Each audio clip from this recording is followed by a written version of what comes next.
کے پی کے میں کوئی انٹرنلی وہاں پہ کوئی بھی برے حالات نہیں ہیں. برے حالات حکومت کے لیے ہیں کیونکہ وہاں پہ پی ٹی آئی مضبوط ہے, جمہوریت مضبوط ہے, وہاں پہ جو اب نئی ایک حکومت بن گئی ہے اس کا یہ جو موجودہ سسٹم ہے, نظام ہے, اس کے خلاف ان کے بہت زیادہ تحفظات ہیں. اور یہی وہ خوف ہے جو حکومت کو بار بار ان کے دل میں کھٹک رہا ہے کہ کہیں یہ اسلام آباد پہ اس مرتبہ آ گئے تو اب وہ علی امین گنڈا پور والا سلسلہ تو ہوگا نہیں کہ 26 نومبر کو جب گولی چلی تو سب سے پہلے بھائی صاحب بھاگ گئے, پھر اس کے بعد بشرا بی بی نے کہا کہ آپ یہاں پہ رکو, وہ نہیں رکے, اس کی بات نہیں مانی, اور پھر وہ سارے کا سارا جو انقلاب تھا وہ رول اپ ہو گیا. اب اگر سہیل آفریدی آتا ہے کے پی کے سے اپنی عوام کو لے کے, سہیل آفریدی تو واپس نہیں جائے گا. پھر جو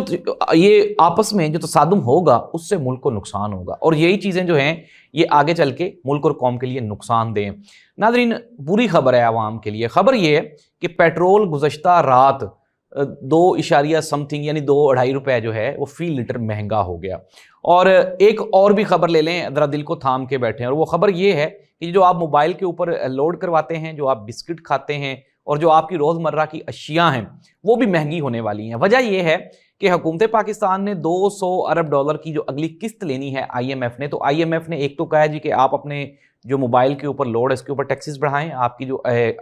کھانے پینے کی اشیاء ہیں ان کے اوپر اپنے ٹیکسز بڑھائیں, اور جو روزمرہ کی اشیاء ہیں ان کے اوپر ٹیکسز بڑھائیں.